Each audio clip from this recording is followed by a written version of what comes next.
गौमांस को लेकर मध्य प्रदेश में घमासान छिड़ा हुआ है। पशुपालन मंत्री लखन पटेल का बयान सामने आया है। गौमांस पूरी तरह से बंद है, ये लखन पटेल कह रहे हैं। बिना जानकारी के कांग्रेस बयानबाजी करती है, बातें करती है। सड़कों पर मौजूद गौवंश के लिए व्यवस्था जारी है। कांग्रेस के आंदोलन पर भी उन्होंने तंज कसा है। पैसे देकर लोगों को इकट्ठा कांग्रेस करती है। बातचीत के दौरान पशुपालन मंत्री लखन पटेल ने इन बातों का जिक्र किया है। कांग्रेस पार्टी को कोई गंभीरता से नहीं लेता है, उन्होंने ये भी कहा। क्या कहा आपको सुनवाते हैं। मध्य प्रदेश में गौ मांस को लेकर घमासान मचा हुआ है। हमारे साथ पशुपालन मंत्री लखन पटेल मौजूद हैं, उनसे बात करते हैं। सर, कांग्रेस लगातार आरोप लगा रही है कि जो जीएसटी है वो गौ मांस पे नहीं है, फ्री है। क्या आप बढ़ावा देने की कोशिश कर रहे हैं? क्या ये आरोप कांग्रेस का है? देखिए, कांग्रेस की जहाँ तक बात है उनको तो कोई गंभीरता से तो लेता नहीं, क्योंकि वो बिना जानकारी के पूरी बात करते हैं। जहाँ तक मध्य प्रदेश में गौ मांस का सवाल है तो 29 मार्च 2004 को मध्य प्रदेश में टोटली बैन है, प्रतिबंधित है। जब कोई चीज़ प्रतिबंधित है, उपलब्ध ही नहीं है, तो जीएसटी या उसका कहाँ सवाल खड़ा होता है।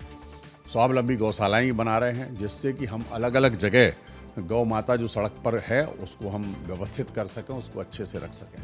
कहीं पर भी गौ माता बीमार होती तो पहले उसको लाने में ही दिक्कत होती थी, उपलब्धता नहीं थी। आज हमने डॉक्टर्स भी बढ़ाए हैं। आप ये समझ लीजिए, जब हम लोग इतनी चिंता करके काम कर रहे हैं तो ये सब कैसे पॉसिबल है। जीतू पटवारी कह रहे हैं कि 26 और 27 को मध्य प्रदेश के अलग अलग जिलों में बड़ा आंदोलन करेंगे। ऐसा है, उनके आंदोलन की जहाँ तक सवाल है तो आपने पिछली बार भी दिल्ली का बहुत बड़ा आंदोलन देखा। कितने लोगों ने कहा कि साहब मुझे तो पता ही नहीं क्यों आया हूँ, मुझे तो 300 रुपये दिए, 400 रुपये दिए तो मैं आ गया। जनता ने तो कांग्रेस को टोटल रूप से नकार दिया, क्योंकि ना तो उनके पास विजन है, ना कोई सोच है, ना कोई वो है, सिर्फ हवाई बात करना। तो मामला क्या है, चलिए आपको बता देते हैं। दरअसल मध्य प्रदेश में गौमांस बिक्री को लेकर सियासत तेज होती हुई नजर आ रही है।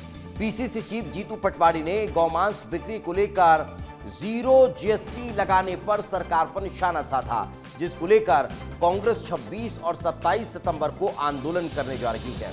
गौशालाओं का दौरा कांग्रेस करेगी और सड़क पर आवारा घूम रही गायों को कलेक्टर ऑफिस में छोड़ा जाएगा। उधर कांग्रेस के आरोपों पर बीजेपी ने पलटवार किया है। बीजेपी विधायक रामेश्वर शर्मा ने कहा कि कांग्रेस का हाथ हमेशा गौ तस्करों के साथ रहा है, जबकि बीजेपी सरकार ने प्रदेश में गौकशी रोकने के लिए सख्त कानून लागू कर रखा है। क्यों गाय की पूजा करना चाहते हैं? इसलिए कि गाय के नाम पे वोट लेना, और फिर गाय का कत्ल करवाती है बीजेपी। सबसे ज्यादा गौ मांस का दुनिया भर में अगर एक्सपोर्ट कहीं हो रहा है तो भारतवर्ष से हो रहा है। अब उसको और बढ़ावा कैसे मिले, उसका भी प्रोविजन कर दिया। जीएसटी में गाय के मांस पर 0% टैक्स, जीरो जीएसटी। 27 तारीख को कांग्रेस पार्टी पूरे प्रदेश में आंदोलन करेगी। माननीय जीतू पटवारी जी, मध्य प्रदेश सरकार ने 2004 में मध्य प्रदेश में गोकसी पर पूर्ण प्रतिबंध का कानून लगाया है। कोई गौ माता के पशु को कोई भी स्लॉटर हाउस, कोई भी कसाई खाना या कोई भी इंडिविजुअल कसाई या जो गोकसी करने वाले लोग हैं, ये किसी भी तरह के गौ माता को अगर क्षति भी पहुंचाएंगे तो उस पर भी कठोर कार्रवाई है। इस पर मध्य प्रदेश की भारतीय जनता पार्टी की सरकार ने 2004 में कानून बनाया है और गोकसी करने वाले अपराधियों को 10 साल तक की सजा के और जुर्माने के प्रावधान हैं।